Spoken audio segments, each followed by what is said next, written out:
How to pin your playlist on Spotify mobile application. I will do this tutorial on my Android phone, but as always you can follow the same step on any OS or any device that Spotify supports. If you like this kinds of tutorial and you wanted to see more, please hit that subscribe button. Okay, here we go. First off, just open your Spotify mobile application from your phone, and then from that home screen on the dashboard as shown here, just choose whichever playlist that you want via choosing your library navigation over on the bottom bar.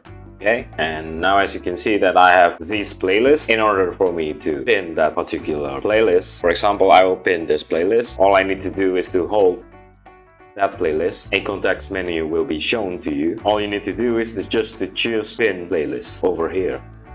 Okay, and now as you can see that my playlist has that pin icon right here, and that's pretty much how you pin your playlist on Spotify mobile application. If you like this tutorial and you wanted to see more, please subscribe, like and comment onto our channel. If you have any suggestions or any topics that you want us at Simply How to cover, please do not hesitate also to put it on the comment section down below. Cheers, I hope it helps, and until the next tutorial YouTube, bye.